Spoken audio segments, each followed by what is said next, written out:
Cinema അങ്ങനെ ഒരു മാജിക്കാണ്. എൻ്റെ ക്യാരക്ടർ അതിനൊപ്പം താണുപോകല്ലേ എന്നൊരു പ്രാർത്ഥന കൂടി ഉണ്ട്.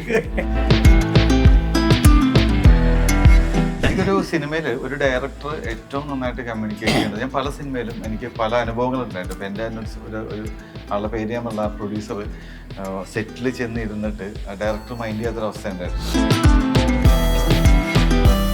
അഭിപ്രായ വ്യത്യാസങ്ങൾ വരുന്നതാണ് ഒരു പ്രോഡക്റ്റിൻ്റെ എൻഹാൻസ്മെൻറ്റ് വരുന്നത്. അഭിപ്രായങ്ങളും അതിൽ പോസിറ്റീവായിട്ട് ഡിസ്കഷൻസിലോട്ട് പോവുകയും അതിൽ നിന്ന് നമ്മൾ ഇമ്പ്രൂവ് ചെയ്തൊരു ബെറ്റർ പ്രോഡക്റ്റായിട്ടാവുമ്പോഴാണ് അതിൻ്റെ ഒരു സക്സസ് വരുന്നത്. എനിക്കതൊന്നും പരിചയമില്ലാത്ത കാര്യം, നമ്മൾ വരുമ്പോഴൊന്നും ഇല്ലായിരുന്നു. അപ്പോൾ ഭയങ്കര ഇഷ്ടം. കൂട്ടത്തിലിരുന്നാൽ കുറച്ച് കൂടുതൽ കഴിക്കും, ഒറ്റയ്ക്കാകുമ്പോൾ അത്രയും നടക്കില്ല.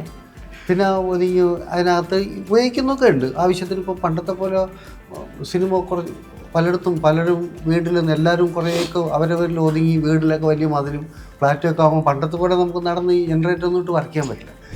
അപ്പോൾ നമ്മളൊരു സിനിമ ചെയ്ത് കഴിഞ്ഞ് എൻഡിലേക്ക് എത്തുമ്പോൾ ഫൈനലി ഈ സിനിമ ആൾക്കാർക്ക് ഇഷ്ടപ്പെടാൻ വേണ്ടി ഒരു പ്രൊഡ്യൂസറോ, ഇനി നമ്മുടെ പടത്തിൽ ഇപ്പോൾ ലൈറ്റിൽ കൊണ്ട് ഒരു ചേട്ടൻ വന്നിട്ട് പറയുകയാണ് സാർ അല്ലെങ്കിൽ ചേട്ടാ അത് ഇന്നൊരു പരിപാടി എന്ന് പറഞ്ഞാൽ അതിനെ മാനിക്കണമെന്ന് വിശ്വസിക്കുന്ന ആളാണ് ഞാൻ ഉണ്ടാക്കിയ മാത്രം ഇല്ല.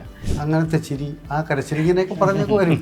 അത് സിനിമയുടെ ഒരു സ്പെസിഫിക് ആയിട്ട് നമുക്ക് മാത്രമുള്ള ബ്രാൻഡഡ് ചിരി, അതിനെ അഡ്ജസ്റ്റ് ചെയ്ത് അങ്ങനെ പോവാന്നുള്ളതല്ല. പക്ഷെ നിങ്ങൾ പ്രേമത്തിൽ പുത്രൻ ചെയ്ത ഹ്യൂമറാണല്ലോ പുള്ളി അഭിനയിച്ച് കണ്ടേക്കണത്. അതുപോലത്തെ ഒരാളെ അല്ല ഈ പുള്ളിയുടെ ക്യാരക്ടർ. ഒരു മാത്യു എന്നാണ്. അത് കുറച്ച് ചില സ്ഥലത്ത് ഹ്യൂമറായെന്ന് തോന്നും, പക്ഷെ പുള്ളി പറയുന്നൊരു കാര്യം ഭയങ്കര ഇൻസ്പിറേഷനാണ്. ഇത് ഒരു ഫാമിലി ഓറിയന്റഡ് ആയിട്ടുള്ള സാധനമായിരിക്കും അല്ലേ ഡെലിവറി ചെയ്യാൻ കൂടുതലും. അതാണ് ഞങ്ങൾ ശ്രമിച്ചേക്കണത്. അതാണ് ഇന്നത്തെ പ്രസക്തി ഈ സിനിമയുടെ. ഇന്ന് ചർച്ച ചെയ്യപ്പെടും എന്ന് പറയുന്ന കാര്യം അതുകൊണ്ടാണ്. നമുക്കൊരു നരേറ്റ് ചെയ്യാം എന്നുള്ളൊരു കോൺഫിഡൻസിലാണ് ഞാൻ ആൻമാമിൻ്റെ അടുത്ത് കഥ പറയുന്നത്. അത് രഞ്ജിത്തും ഉണ്ടായിരുന്നു. രഞ്ജിത്തിനെ വെച്ച് ബാക്കി എല്ലാവർക്കും ഇഷ്ടപ്പെട്ടു. ഇപ്പോഴത്തെ ഒരു ചേഞ്ചസ് എന്ന് വെച്ച് നോക്കുവാണെങ്കിൽ ആക്ച്വലി ഒരു വേറൊരു സീരിയസ് ഒരു സ്റ്റെപ്പ് വേറെ അല്ലെ മാറി നിന്ന് ചിന്തിക്കാൻ പറ്റുന്ന ഒരു ക്യാരക്ടർ ഒരു സംഭവമാണ് ഇപ്പോൾ ചെയ്തുകൊണ്ടിരിക്കുന്നത്. പ്രമേയം നല്ലതാവുമ്പോഴാണ് അതിലെ കഥാപാത്രങ്ങൾക്കൊക്കെ ഒന്ന് വേര് പിടിക്കാനുള്ളൊരു ഇടം വരുന്നത്. ആ കഥാപാത്രങ്ങളെ ചർച്ചയാവുകയുള്ളൂ, ഇല്ലെങ്കിൽ അത് മുങ്ങിപ്പോകും.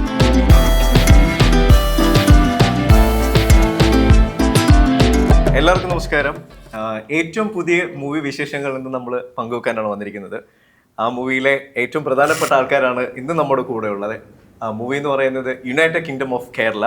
അത് നമ്മുടെ പ്രിയപ്പെട്ട ഇന്ദ്രൻ ചേട്ടനുണ്ട്, പ്രൊഡ്യൂസറായ അലക്സ് ആൻഡ് ആനി, ഡയറക്ടർ അരുൺ. ഇവരൊക്കെയാണ് നമ്മുടെ കൂടെ ഉള്ളത്. എല്ലാവർക്കും ഹാർദവമായി സ്വാഗതം. ഇന്ദ്രൻ ചേട്ടാ, എങ്ങനെയാണ് ഈ മൂവിയിലേക്ക് എത്തിപ്പെട്ടത്? മൂവിയിലെ കുറച്ച് ക്യാരക്ടർ റോൾസിനെ കുറിച്ചൊന്ന് പറയാം. അതുപോലെ എൻ്റെ ഡയറക്ടർ ഒന്ന് പറഞ്ഞു, പ്രൊഡ്യൂസർ ഒക്കെ നേരത്തെ പരിചയമുള്ളവരാണ്.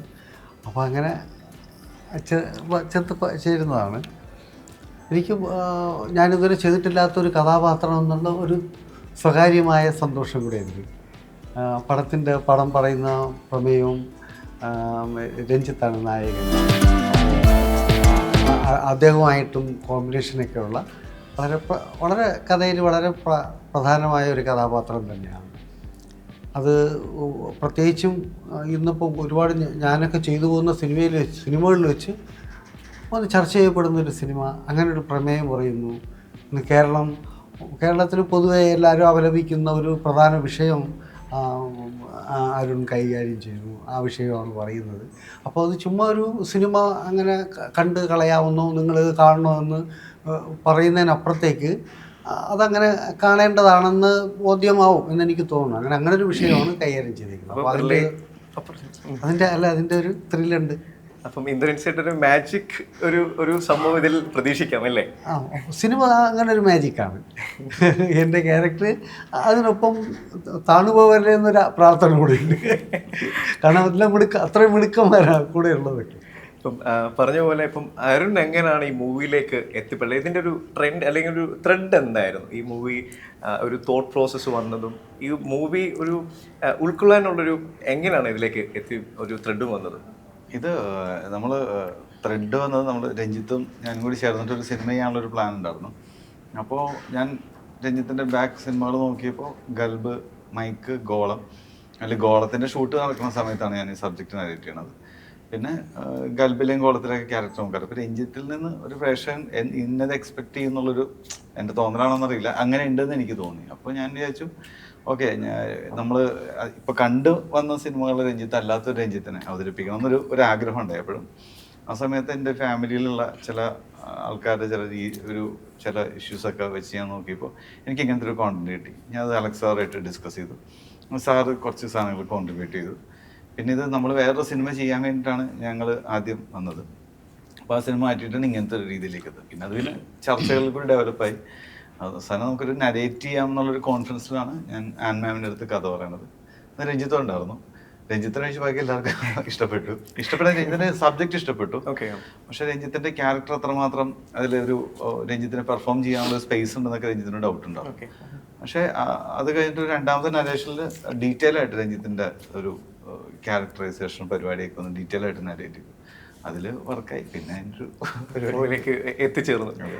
പ്രൊഡ്യൂസർ എന്നുള്ള നിലയിൽ നിങ്ങൾക്ക് ആ സമയത്ത് കുറച്ച് ചലഞ്ചസ് ഒക്കെ ഉണ്ടായിക്കാണല്ലോ. ഇപ്പം ഈ പലരും പറഞ്ഞനുസരിച്ച് നോക്കുമ്പോൾ ഒരു നല്ലൊരു സാധനമാണ് വെച്ചിരിക്കുന്നത്. ഈ ഒരു സാധനം നിങ്ങൾ കേട്ട് ഉൾക്കൊണ്ട് ഇതിനെ എങ്ങനെ ഫീൽഡിലേക്ക് എത്തിക്കാം, അപ്പോൾ കുറച്ച് ചലഞ്ചസ് അല്ലെങ്കിൽ വേറെ കാര്യങ്ങൾ ബാരിയേഴ്സ് എല്ലാം വന്നിട്ടുണ്ടോ, ഫേസ് ചെയ്തിട്ടുണ്ടോ നിങ്ങളുടെ ഭാഗത്ത് നോക്കുമ്പോൾ? ശരിക്കും fragrant nature film creations in association with Pooyappally films ആണ് UKOKയുടെ പ്രൊഡ്യൂസേഴ്സ്. അലക്സും എൻ്റെ ഹസ്ബൻഡ് സജീവും ചൈൽഡ്ഹുഡ് ഫ്രണ്ട്സാണ്. എനിക്ക് ഒരു മതിലാണ് അവരുടെ രണ്ടുപേരുടെയും വീടിൻ്റെ ഒരു ഡിഫറൻസ്. അത്രയും ഒരു ബന്ധമുള്ള 2 ഇൻഡിവിജ്വൽസാണ് അലക്സും സജീവും. അപ്പം he's A very good friend.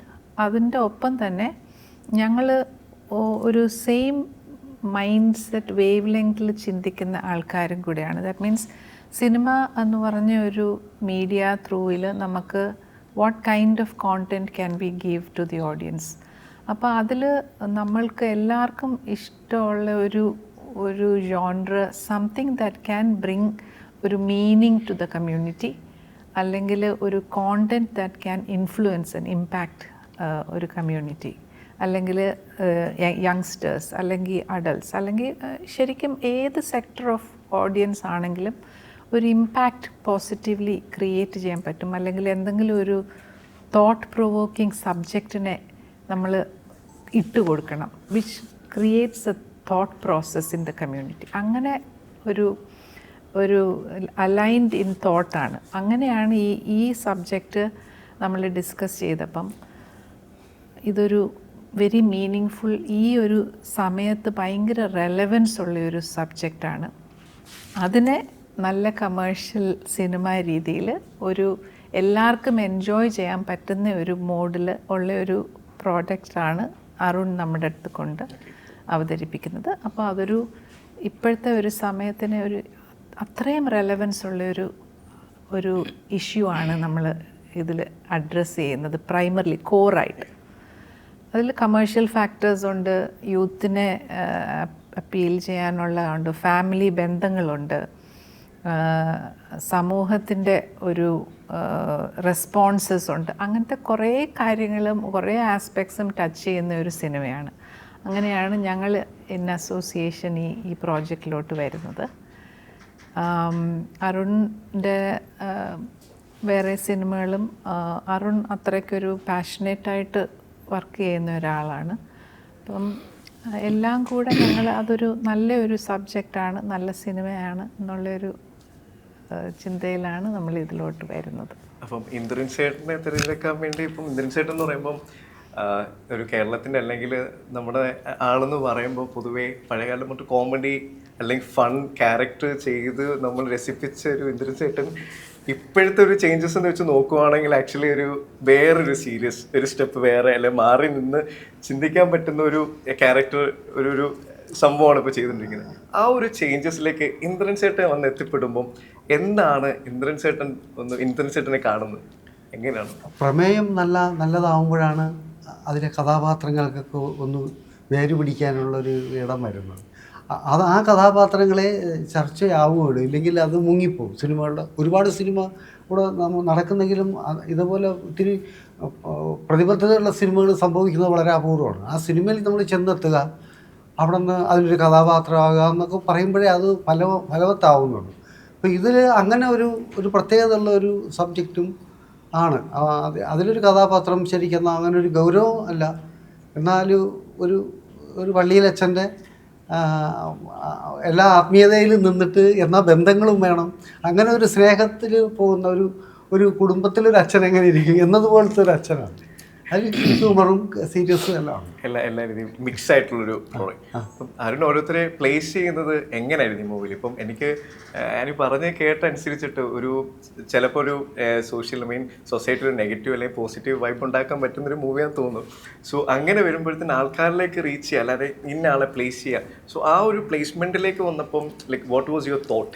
എങ്ങനെ നമുക്ക് ഇന്ന ആളെ നമുക്ക് ഫിൽട്ടർ ഔട്ട് ചെയ്യാമെന്ന് വന്നപ്പോൾ ഈ മൂവി കുറച്ചും ഗ്ലാമർ ഇട്ടില്ലെങ്കിൽ ഇതാണ് right person for this right time movie release ചെയ്യുമ്പോൾ എങ്ങനെയാണ് അതിലേക്ക് എത്തിപ്പെട്ടത്?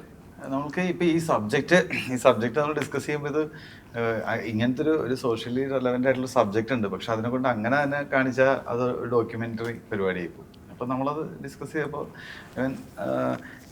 ആൾക്കാരെ എൻഗേജിങ് ആക്കണമല്ലോ. ഇങ്ങനത്തെ ഒരു സബ്ജക്റ്റ് പറഞ്ഞാൽ അത് മാത്രം പറഞ്ഞുകൊണ്ടിരുന്നാൽ വർക്കൗട്ട് ആവില്ല. അപ്പോൾ നമ്മളൊരു ഫാമിലിയിൽ നിന്നൊരു സബ്ജക്റ്റ് തുടങ്ങി. ഒരു അപ്പൻ മകൻ, ജോണി ചേട്ടനാണ് അപ്പൻ്റെ ക്യാരക്ടർ ചെയ്യണത്, മകൻ്റെ ക്യാരക്ടർ ടോണി. അവർ എല്ലാ കാര്യങ്ങളും ഇടപെടാൻ പറ്റിയൊരു ക്യാരക്ടറാണ് ഇന്ദ്രൻ ചേട്ടൻ ക്യാരക്ടർ. അപ്പോൾ അങ്ങനെ ഒരു കാര്യങ്ങളിൽ വന്ന് കൊമേഴ്സ്യലായിട്ടുള്ള ചില കാര്യങ്ങൾ, പാട്ട്, ഡാൻസ്, സാധനങ്ങൾ, ഇത് ഇങ്ങനെ വന്നിട്ട് ഇന്ന സ്ഥലത്ത് എൻഡ് ചെയ്യണം എന്നുള്ളൊരു കറക്റ്റായിട്ടുള്ളൊരു സ്കെൽട്ടൺ എനിക്കുണ്ടായിരുന്നു. അപ്പോൾ അതിന് വേണ്ടിയിട്ട് നമ്മളിപ്പോൾ ചെയ്യാത്തപ്പോൾ രഞ്ജിത്തിനെ പോലും നമ്മൾ ഇതിന് മുന്നത്തെ സിനിമകളിൽ കാണാത്ത ടൈപ്പ് ഒരു ക്യാരക്ടർ, അല്ലെങ്കിൽ പുള്ളിയുടെ ലൈഫ് സ്റ്റൈലോ പുള്ളിയുടെ ജീവിത രീതിയോ അല്ലെങ്കിൽ പുള്ളി കണ്ടു വളർന്ന കാഴ്ചപ്പാടുകളോ ഒന്നും അല്ല ഈ സിനിമയിൽ നമ്മൾ രഞ്ജിത്തിനെ ഏൽപ്പിച്ചത്. അത് വലിയൊരു ജോലിയാണ് രഞ്ജിത്തിനെ സംബന്ധിച്ച്. അയാൾ നന്നായിട്ട് ചെയ്തിട്ടുണ്ടെന്നുള്ളതാണ് എൻ്റെ വിശ്വാസം, നന്നായിട്ട് ചെയ്തിട്ടുണ്ട്. അപ്പോൾ രഞ്ജിത്തിനെ അങ്ങനെ കൊണ്ട് പ്ലേസ് ചെയ്തു. രഞ്ജിത്തിനെ അങ്ങനെ കാണാത്തത് കാണുമ്പോൾ ഒരു കൗതുകം, പിന്നെ അയാൾക്ക് പെർഫോം ചെയ്യാനുള്ളൊരു സ്പേസ് ഉണ്ട്. ഇന്ദ്രൻ ചേട്ടനിലേക്ക് വരുമ്പോൾ എനിക്ക് ഇന്ദ്രൻ ചേട്ടൻ്റെ ക്യാരക്ടർ സജസ്റ്റ് ചെയ്തത് അലക്സാറ. ഞാനും അലക്സാറും എനിക്ക് വന്നതൊരു പ്രൊഡ്യൂസേഴ്സ് തമ്മിൽ ഒരു ഡയറക്ടറും പ്രൊഡ്യൂസറും കൂടി സംസാരിച്ച ഏറ്റവും കൂടുതൽ ആൾക്കാർ ഞാനും സാറുമായിരിക്കും എനിക്ക് തോന്നുന്നു. ഓഫ്കോഴ്സ് ആൻമേടൊക്കെ ഉണ്ടെങ്കിൽ കുറച്ച് കൂടുതൽ ഞാൻ സാറുമായിട്ട് ഇതിന് ഭയങ്കര തിരക്കാണ്, മാമിനെയൊക്കെ കിട്ടുക എന്ന് പറഞ്ഞാൽ തന്നെ വലിയ കാര്യം. പക്ഷെ അത്രയും തിരക്കിൻ്റെ ഇടയിൽ പിടിച്ച എല്ലാ കാര്യങ്ങളും അന്വേഷിച്ചു. ഞാനൊരു കാര്യം ഇതിൻ്റെ കൂട്ടിച്ചേർത്ത് പറയുകയാണ്, ഇങ്ങനത്തെ സിനിമകൾ സംഭവിക്കണത് ഇത്ര നല്ല പ്രൊഡക്ഷൻ വരുമ്പോഴാണ്, വെറുതെ ഇരുത്തി പൊക്കണമല്ല. കാരണം എന്ന് വെച്ചാൽ നമ്മൾ ഇത്രയും ഇങ്ങനത്തെ ഒരു കണ്ടന്റാണ് പറയണത്. അപ്പോൾ ഇതിൽ എത്രമാത്രം കൊമേഴ്സ്യൽ ആയിട്ടുള്ളൊരു സിനിമ ഹിറ്റാവും, അല്ലെങ്കിൽ ഇതിൻ്റെ താരങ്ങൾ, ഇതൊന്നും അല്ലാതെ ഇതിനെ എവിടെ എത്തിക്കും എന്നുള്ളൊരു സാധനമുണ്ട്. അപ്പോഴും മാമൊക്കെ എൻ്റെ അടുത്ത് പറഞ്ഞത്, അരുൺ നമുക്കിതൊക്കെ വേണം, നമ്മൾ പൈസ മുടക്കം നമുക്ക് തിരിച്ചു കിട്ടണം, ഓഫ് കോഴ്സ് അതുണ്ട്. പക്ഷെ അപ്പോഴും നമ്മളുടെ പ്രൊഡക്ഷനിലൊരു പടം വരുമ്പോൾ, ഈ ലാസ്റ്റ് കൂടി ഞങ്ങളുടെ ഡിസ്കഷനിൽ പറഞ്ഞാണ് എൻ്റെ നമ്മളുടെ ഒരു പ്രൊഡക്ഷനിലൊരു സിനിമ വരുമ്പോൾ ആ സിനിമയും കൂടി നല്ലതായിരിക്കണം. ആരും മോശം സിനിമ ഞാൻ ആരും ആഗ്രഹിക്കില്ല, അങ്ങനെ നല്ല സിനിമ എന്നല്ല ഞാൻ ഉദ്ദേശിച്ചത്. ഓക്കെ, നമ്മളൊരു നല്ല മൂവി കൊടുത്തു എന്നുള്ളൊരു കോൺഫിഡൻസ് നമുക്ക് വേണം. അപ്പോൾ അതാണ് ഇവർ ചെയ്യാൻ ഒരു ഇത്. അതുകൊണ്ട് പറയാം, ഇപ്പോൾ ജോണി ചേട്ടൻ കൂടുതൽ ഹ്യൂമർ ചെയ്യുന്ന ആളാണ്. അപ്പോൾ ജോണി ചേട്ടൻ നമ്മളെന്താ ചെയ്യുന്നത് വെച്ചാൽ കുറച്ച് സീരിയസ് ആണ് ജോണി ചേട്ടൻ്റെ ക്യാരക്ടർ, ഇന്ദ്രൻ ചേട്ടൻ്റെ. പിന്നെ സംഗീതമേ വേണ്ടി ചിന്താവിഷ്ട ശ്യാമളല്ല, അത് പുള്ളിക്കാരി അങ്ങനത്തെ ഒരു ക്യാരക്ടറാണ്. മഞ്ജുപിള്ള ചേച്ചിയുണ്ട്, മഞ്ജു ചേച്ചി അത്യാവശ്യം കുഴപ്പമില്ലാത്തൊരു ക്യാരക്ടർ. പിന്നെ പുതിയ യുവാക്കളാണ്, എല്ലാം കൂടി ഇങ്ങനെ മിക്സ് ചെയ്ത് ഒരു മിക്സിയിലിട്ട് അടിച്ച് സാധനം വെച്ചിട്ടുണ്ട്. മിക്സിയിലിട്ട് അടിച്ചല്ല, വെരി ക്ലിയർ ആയിട്ട് ഒരു മനോജ് കെ ചേട്ടനാണ് പുള്ളി ഒരു ഗസ്റ്റ്. പിന്നെ അൽഫോൺസ് പുത്രൻ. ഇതൊരു പെട്ടെന്ന് കേൾക്കുമ്പോൾ ഒട്ടും മാച്ച് അങ്ങനത്തെ. റോണി ഒരു ക്യാരക്ടർ, മനോജ് കെ ഒരു ക്യാരക്ടർ ചെയ്തിട്ടുണ്ട്. അപ്പോൾ എല്ലാരും കൂടി വന്നിട്ട് ഞാൻ പറഞ്ഞ ജ്യൂസ് അടിച്ചു വെച്ചിട്ടുണ്ട്, ടേസ്റ്റ് നിങ്ങൾക്ക് ഇഷ്ടപ്പെട്ട. ജ്യൂസ് എന്ന് പറഞ്ഞാൽ ഒരു ശരിക്കും ഒരു നമ്മൾ എന്തെങ്കിലും ഒരു ജ്യൂസ് എന്ന് പറയുന്ന ഒരു ഫുഡാണെങ്കിൽ നമ്മൾ അതിനെപ്പറ്റി കഴിച്ചിട്ട് നമ്മൾ അതിനെപ്പറ്റി ചിന്തിച്ചത് ഇതൊരു നല്ല സംഭവമാണല്ലോ, ഇതിൽ കുറേ ഇൻഗ്രീഡിയൻസ് ഉണ്ടല്ലോ എന്നുള്ളൊരു പറയുന്ന പോലെ ഒരു സിനിമയാണ്. അതിലൊത്തിരി ഡെപ്ത് ഉണ്ട്, നമ്മളുടെ പൊളിറ്റിക്കൽ സിറ്റുവേഷൻസിനെ അഡ്രസ്സ് ചെയ്യുന്നുണ്ട്, യൂത്തിൻ്റെ ഡൈലമാസിനെയും ഓപ്പർച്യൂണിറ്റീസിനെയും എക്സ്പ്ലോർ ചെയ്യുന്നുണ്ട്, നമ്മുടെ കൾച്ചറലി നമ്മുടെ വീടുകളുടെ ഒരു സാഹചര്യം, parents how they control the children or how the children fall victims to the control of the parents, ഇങ്ങനത്തെ കുറേ ഇഷ്യൂസ് നമ്മൾ അഡ്രസ്സ് ചെയ്യുന്നുണ്ട്, വിച്ച് ഈസ് വെരി റെലവൻറ്റ്. അതിനൊരു പോസിറ്റീവ് ഇമ്പാക്റ്റ് ക്രിയേറ്റ് ചെയ്യാനും കൂടെയാണ് നമ്മൾ ഇങ്ങനത്തെ സിനിമകൾ കൊണ്ടുവരുന്നത്. ഇപ്പം ആരും പറഞ്ഞു കുറേ കോഴ്സ് ഇവർ തമ്മിൽ, അപ്പൊ ലേറ്റ് നൈറ്റ് കോഴ്സ് കുറെ ഉണ്ടായിട്ടുണ്ടോ? കുടുംബജീവിതത്തിൽ പ്രശ്നം വന്നിട്ടുണ്ടോ? സിനിമാപരമായിട്ടുള്ള എല്ലാ കാര്യങ്ങളും അങ്ങോട്ടും അപ്പൊ എന്തെങ്കിലും തമ്മിൽ അഭിപ്രായ വ്യത്യാസമല്ല, എന്തെങ്കിലും ഡിസ്കഷൻ അങ്ങനെ നീണ്ടുപോയ രാത്രി, അല്ലെങ്കിൽ കുറെ സംസാരിച്ച അങ്ങനെ നമ്മൾ ഈ ഷൂട്ട് നടക്കുന്ന സമയത്ത് ഒരുപാട് ഇഷ്യൂസ് ഉണ്ടല്ലോ, ഒരുപാട് ഇഷ്യൂസ് വരും. അപ്പോൾ അതെല്ലാം വരുണ് ഇത് പറയാനുള്ളൊരു ഞാൻ മാത്രമേ ഉള്ളൂ, പിന്നെ ദുഃഖങ്ങൾ പറയാനേ. എനിക്കൊരു സിനിമയിൽ ഒരു ഡയറക്ടർ ഏറ്റവും നന്നായിട്ട് കമ്മ്യൂണിക്കേറ്റ് ചെയ്യേണ്ടത്, ഞാൻ പല സിനിമയിലും എനിക്ക് പല അനുഭവങ്ങൾ ഉണ്ടായിട്ടുണ്ട്. അപ്പോൾ എൻ്റെ ഒരു ആളുടെ പേര് ഞാനുള്ള പ്രൊഡ്യൂസർ സെറ്റിൽ ചെന്ന് ഇരുന്നിട്ട് ഡയറക്ടർ മൈൻഡ് ചെയ്യാത്തൊരവസ്ഥ ഉണ്ടായിരുന്നു. ഞാൻ ആ സെറ്റിൽ ആ സമയത്ത് കൂടെ പോയിട്ടുണ്ട്, പടം ഞാൻ പറയുന്നത്. അപ്പോൾ ഒരു പ്രൊഡ്യൂസർ ഡയറക്ടർ എപ്പോഴും ഏറ്റവും കൂടുതൽ കമ്മ്യൂണിക്കേറ്റ് ചെയ്യേണ്ടത് പ്രൊഡ്യൂസറായിട്ടാണ്. ഞാനിപ്പോൾ 3ാമത്തെ സിനിമയായിട്ടുള്ളൂ. എനിക്ക് പല കാര്യങ്ങൾ, ഞാൻ മാം പുറത്താണെങ്കിലും മാം എനിക്ക് മെസ്സേജ് അയക്കും, വരും പറയാനുള്ളത് 40 മിനിറ്റ് 45 മിനിറ്റൊക്കെ അവിടെ നിന്ന് വിളിച്ച് സംസാരിക്കാറുണ്ട്.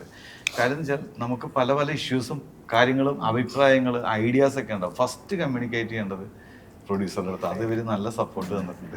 അഭിപ്രായ വ്യത്യാസങ്ങൾ വരുന്നതാണ് ഒരു പ്രോഡക്റ്റിൻ്റെ എൻഹാൻസ്മെൻറ്റ് വരുന്നത്. അഭിപ്രായങ്ങളും അതിൽ പോസിറ്റീവായിട്ട് ഡിസ്കഷൻസിലോട്ട് പോവുകയും അതിൽ നിന്ന് നമ്മൾ ഇംപ്രൂവ് ചെയ്തൊരു ബെറ്റർ പ്രോഡക്റ്റായിട്ടാവുമ്പോഴാണ് അതിൻ്റെ ഒരു സക്സസ് വരുന്നത്. സോ കൺസ്ട്രക്റ്റീവ് ആർഗ്യുമെൻസും അഭിപ്രായ വ്യത്യാസങ്ങളും എല്ലാം ഇതിൽ നടന്നിട്ടുണ്ട് for the better off the film. Healthy talk തന്നെ ഒരു ടീം വർക്ക് ആയിട്ട് ഒരു healthy talk, team work, that's exactly ഒരു എന്താ പറയുക, ലേറ്റ് നൈറ്റ് ആണെങ്കിലും ഇല്ലേ പറയുന്ന റീച്ചബിൾ ചെയ്യാൻ പറ്റുന്ന ആളുമായിട്ടുള്ള രീതിയിൽ. ഇപ്പം ഇന്ദ്രൻസിലേക്ക് വരുവാണെങ്കിൽ വീണ്ടും ഇന്ദ്രൻസ് ഇടാം, ഒരു എല്ലാവരും പറഞ്ഞു കേട്ടുള്ള ആക്ടേഴ്സ് ആണെങ്കിലും പറയുന്നു ഭയങ്കര ഒരു സിമ്പിളായിട്ട് ഹമ്പിളായിട്ടുള്ളൊരു വ്യക്തി, വലുതായിട്ട് എന്താ കാരവനൊന്നും അങ്ങനെ യൂസ് ചെയ്യാറില്ല, അല്ലെങ്കിൽ ഫുഡ് കഴിക്കുന്നത് സാധാ ആൾക്കാരോട് ഇരുന്ന് കഴിക്കുന്നു.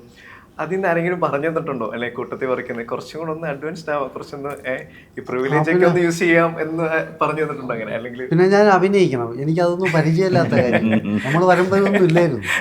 അപ്പോൾ ഭയങ്കര ഇഷ്ടം, കൂട്ടത്തിലിരുന്നാൽ കുറച്ച് കൂടുതൽ കഴിക്കും, ഒറ്റയ്ക്കാകുമ്പോൾ അത്രയും നടക്കില്ല.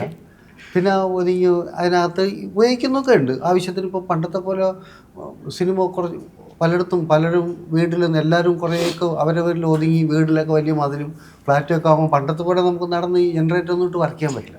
ചില വീടുകളൊന്നും നമുക്ക് കിട്ടത്തില്ല മേക്കപ്പ് ചെയ്യാനും. അപ്പോൾ ഇപ്പോൾ കരവാനും അത്യാവശ്യമാണ്. അപ്പം മേക്കപ്പ് ചെയ്യാനും ഡ്രസ്സ് മാറാനൊക്കെ അവിടെ കയറും, അല്ലാതെ കയറി അവിടെ ഇരിക്കലും അങ്ങനത്തെ ഒരു പരിപാടി ഇപ്പോൾ ഇല്ലല്ലേ. അപ്പം ഇന്ദ്രൻ ചേട്ടൻ ഇപ്പം പുതിയ പറയുന്ന ബിഗ് ബഡ്ജറ്റ് ചിത്രങ്ങളൊക്കെ വരുമ്പം ഈ പറയുന്ന ഫെസിലിറ്റീസ് ഒക്കെ യൂസ് ചെയ്യാൻ, അല്ലെങ്കിൽ അത് മാനസികമായി ശാരീരികമായി ഒത്തുചേർന്ന് വരാറുണ്ടോ? അല്ലെങ്കിൽ അല്ല, അതിന് തടസ്സം എനിക്കുള്ള ഇഷ്ടത്തിന് തന്നെ മൂവ് ചെയ്യുന്നത്. അവർ പറയുന്നതൊക്കെ അതുപോലെ തന്നെ ഒന്നും എതിർത്തിട്ടല്ലെങ്കിൽ പോലും അത്രത്തോളം നമുക്ക് വേണ്ടാത്തത് കൊണ്ട് അതിലോട്ട് പോകുന്നില്ല. അപ്പം അരുണ് ഈ പറഞ്ഞ ഇപ്പം ഞാൻ പറഞ്ഞ മാതിരി ഇന്നത്തെ സാമൂഹിക നിലപാട്, അല്ലെങ്കിൽ അത് നെഗറ്റീവും പോസിറ്റീവും യൂത്ത് ഇൻവോൾവ് ഉണ്ട്, പൊളിറ്റിക്സ് വരുന്നുണ്ട്, പ്രീസ്റ്റാന്ന് പറഞ്ഞു, അച്ഛനാന്ന് പറഞ്ഞു. അപ്പോൾ ഈ ഒരു മിക്സർ വരുമ്പം എല്ലാ തരത്തിലുള്ള ആൾക്കാർക്കും കൺവേ ചെയ്ത് ഒരു ഫാമിലി ഓറിയൻറ്റഡ് ആയിട്ടുള്ള സാധനമായിരിക്കും അല്ലേ ഡെലിവറി ചെയ്യാൻ കൂടുതലും. അതാണ് ഞങ്ങൾ ശ്രമിച്ചേക്കുന്നത്. അതാണ് ഇന്നത്തെ പ്രസക്തി ഈ സിനിമയുടെ. ഇന്ന് ചർച്ച ചെയ്യപ്പെടും എന്ന് പറയുന്ന കാര്യം അതുകൊണ്ടാണ്. ഇപ്പം ഈ സിനിമയിൽ ഞാൻ കാണുന്നത് എന്താണെന്ന് വെച്ചാൽ, ഇതിൽ ഒന്നിലേക്ക് നമ്മളൊരു സിനിമ ഫാമിലി സിനിമ എന്ന് പറഞ്ഞിട്ടൊരു സെഗ്മെൻറ്റ്, അല്ലെങ്കിൽ യൂത്തിൻ്റെ സിനിമ എന്ന് പറഞ്ഞിട്ടു. ഇത് ശരിക്കും ഇപ്പോൾ ബൈ കാണുമ്പോൾ അറിയാൻ പറ്റും, കണ്ടു കഴിഞ്ഞാൽ ഇത് യൂത്തിൻ്റെ സിനിമയാണ്, പക്ഷേ ഫാമിലി മനസ്സിലാക്കേണ്ട സിനിമയാണ്. ഒരു പാരൻസുകൾ അല്ലെങ്കിൽ മനസ്സിലാക്കേണ്ടതും യൂത്ത് മനസ്സിലാക്കേണ്ടതും ഒക്കെ ആയിട്ടുള്ള ഒരു കാര്യമാണ് നമ്മൾ പറയാൻ ശ്രമിച്ചേക്കുന്നത്. അപ്പോൾ അതുകൊണ്ട് ഒരു ഫാമിലി യൂത്തിനപ്പുറത്തേക്ക് മലയാളികൾ ഒരു വീട്ടിൽ ഒരാളെങ്കിലും ജസ്റ്റ് കാണുവാണെങ്കിൽ, അല്ലെങ്കിൽ എന്നിട്ട് അവർക്ക് ഈ പടം കണ്ടു കഴിയുമ്പോൾ ഇന്ന പോലത്തെ ഒരു ഇഷ്യൂ നാളെ സംഭവിച്ചേക്കാം, അതല്ലെങ്കിൽ ഇന്ന ആൾക്ക് ഇന്ന പോലൊരു കാര്യമുണ്ടെന്നൊക്കെ തോന്നി ഒരാൾക്കെങ്കിലും മാറ്റം തോന്നിയാൽ അത് ഞങ്ങളുടെ സക്സസ് ആയിട്ട് നമ്മൾ. ഇതുപോലെ ഞാൻ കേട്ട് കുറേ, അപ്പം ഡയറക്ടർ ഒരു അല്ലെങ്കിൽ എഴുതി അല്ലെങ്കിൽ ചെയ്യാൻ ഉദ്ദേശിക്കുന്ന സാധനം പ്രൊഡ്യൂസറിനോട് പറയുമ്പോൾ ഇല്ല നമുക്ക് ഇന്ന ചേഞ്ചസ് വരുത്താം, അല്ലെങ്കിൽ അത് കുറച്ചുകൂടെ ക്ലാരിറ്റി ഉണ്ടാവത്തില്ലേ സൊസൈറ്റിയിൽ, കാരണം അവരുടെ ഒരു തോട്ട് പുട്ടൂരി ഇതിൻ്റെ അകത്ത് വരുമല്ലോ. സോ അങ്ങനെ വന്നപ്പോൾ എന്തെങ്കിലും ആഡ് ഓൺ മൈനസ് ചെയ്യേണ്ട ഒരു ആവശ്യം ഇതിലെവിടെയെങ്കിലും കാണപ്പെട്ടിട്ടുണ്ടോ? ബിക്കോസ് അവരുടെയും കുറച്ച് തോട്ട് ഇതിൻ്റെ അകത്ത് അങ്ങനെ വരുമ്പോഴത്തേന് നമ്മളിപ്പോൾ ഒരു സിനിമ നമ്മുടെ ഒരു മനസ്സിൽ നമുക്കൊരു ഐഡിയ വരിക. ഓക്കെ, ഈ പ്രൊഡ്യൂസേഴ്സ് എന്ന് പറഞ്ഞാൽ അവർക്കൊരിക്കലും ക്രിയേറ്റിവിറ്റി ഇല്ലാത്ത ആൾക്കാരായിട്ട് കാണരുത്, പൈസ മുടക്കാൻ മാത്രമായിട്ട്. ഇപ്പം നമ്മളൊരു സബ്ജക്റ്റ് ഡിസ്കസ് ചെയ്യുമ്പോൾ ഇതിലൊരു ചെറിയൊരു പോർഷൻ ഉണ്ട്, അതൊരു നല്ല രസമുള്ള സാധനം. അത് അലക്സാറിൻ്റെ ഐഡിയ ആണ്. ഞാനിങ്ങനെ എന്തെങ്കിലും ചെയ്യുമ്പോൾ സാർ എനിക്കൊരു ന്യൂസ് അയച്ചു തന്നു, അവരോട് ഇങ്ങനെ ഒരു കാര്യം ഇന്ന സ്ഥലത്ത് സംഭവിക്കുന്നുണ്ട്, ഇതിന് എന്തെങ്കിലും ചെയ്യാൻ പറ്റുമോ എന്ന് ചോദിക്കണം. പിന്നെ അത് നമ്മൾ ചെയ്തെടുക്കുക എന്നുള്ളത് നമ്മളുടെ ഐഡിയ ആണ്.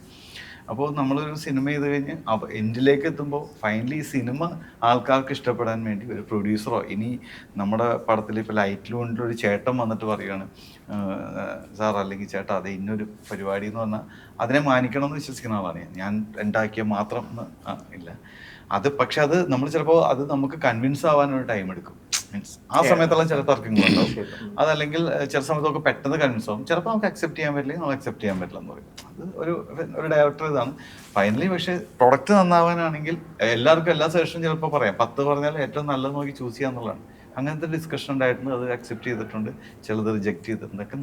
രണ്ടുപേരുടെയും മനസ്സിനും മൈൻഡിനും തോത്തൊരു കോമ്പിനേഷൻ അല്ലേ, അതാണ് ഇനി കാണാൻ പോകുന്ന ഒരു പ്രോഡക്റ്റ്. വീണ്ടും ഈ പറയുന്ന ഈ അവാർഡൊക്കെ കിട്ടി വീണ്ടും പടത്തിലേക്ക് വരും, പല പടത്തിലേക്ക് വരുമ്പം ഹോം എന്ന് പറയുന്ന പടത്തിലെ കണ്ടുവന്ന ഒരു ക്യാരക്ടർ റോൾ അല്ലെങ്കിൽ അതേമാതിരി റോള് വീണ്ടും വന്നിട്ടുണ്ടോ? സെയിം ആയിട്ടുള്ള റോള് അല്ലെങ്കിൽ നമ്മുടെ കേരളത്തിൽ നിന്നായിക്കോട്ടെ അല്ലെങ്കിൽ മലയാള ഇൻഡസ്ട്രിയിലെ വേറെ അതർ ഇൻഡസ്ട്രിയിൽ നിന്ന് അങ്ങനെ ഒത്തിരി തേടി എത്തിയിട്ടുണ്ടോ?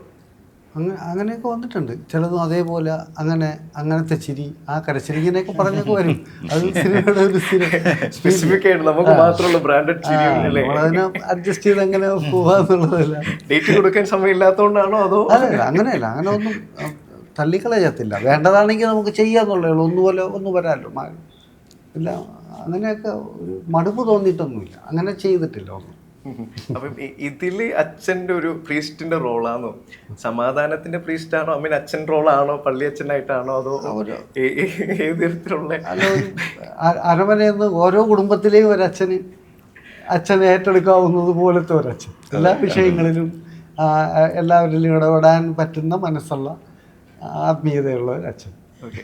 അതായത് ഒരു വടികൊണ്ട് നിൽക്കുന്ന അച്ഛൻ എന്ന് പറയും അല്ലേ, തല്ലിൻ്റെ ശാസനം കൊടുക്കാനും നല്ല വാക്ക് പറയേണ്ടടുത്ത് നല്ല വാക്ക് പറഞ്ഞ് നിർത്താൻ വേണ്ടിയിട്ടുള്ള ഒരു അച്ഛൻ അല്ലേ.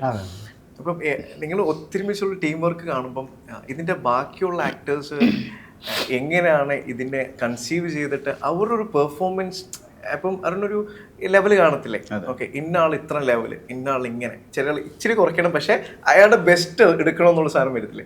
സോ അങ്ങനെ വന്നപ്പോഴത്തേന് എന്താണ് ഈ മൂവിയിൽ ഏറ്റവും കൂടുതൽ പോളിഷ് ചെയ്തെടുക്കേണ്ടത്, അല്ലെങ്കിൽ ഏറ്റവും കൂടുതൽ ഒന്ന് കുറച്ച് ചെയ്താൽ മതി, അല്ലെങ്കിൽ ഇതാണ് എനിക്ക് ഇയാൾ XOY വേണ്ട ഒരു സാധനം, അങ്ങനെ തോന്നി? കാരണം എന്നാലേ നമുക്ക് സ്ക്രീനിൽ ഈ പറയുന്ന വീട്ടിലേക്കും ഡെലിവറി ചെയ്യാൻ പറ്റത്തുള്ളൂ എന്നൊരു സാധനം വന്ന്, അല്ലെങ്കിൽ അവർ ഇത് വന്നത് എങ്ങനെയാണ്? നമുക്ക് എല്ലാം ഈ ക്യാരക്ടർ ഡെപ്ത് പോലെ ഇരിക്കും. ഇപ്പോൾ രഞ്ജിത്താണ് അതിലെ ഹീറോ, അയാളിൽ കൂടിയാണ് കൂടുതൽ കഥ പറഞ്ഞോണം.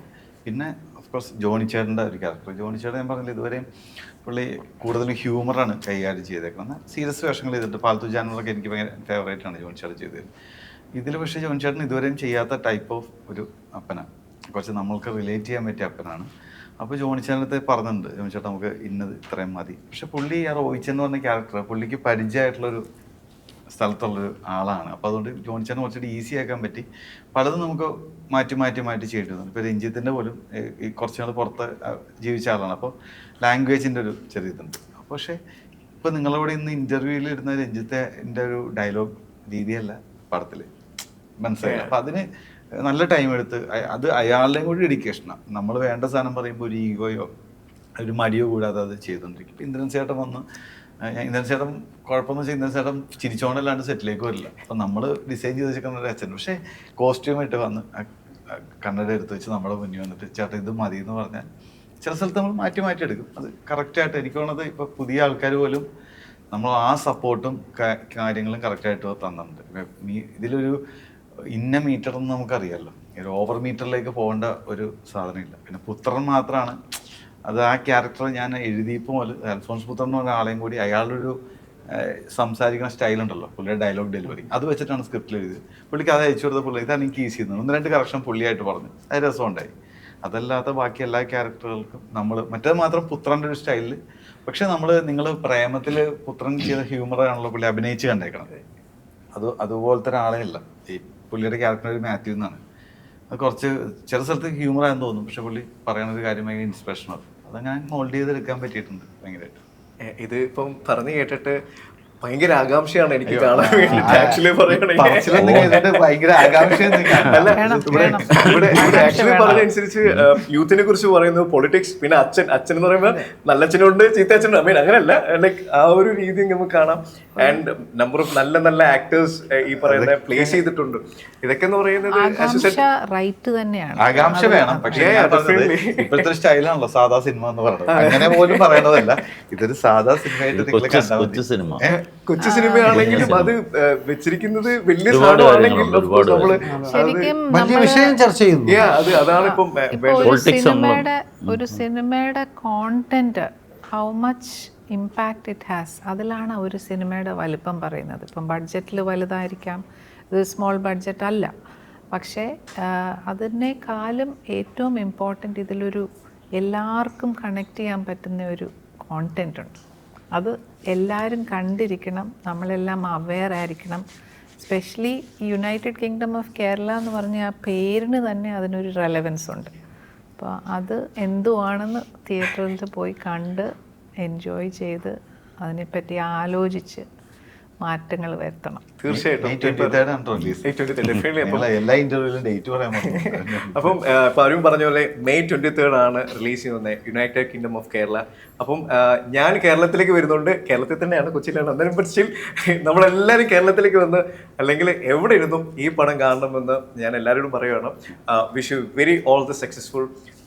അടിപൊളിയായിക്കട്ടെ. Thank U.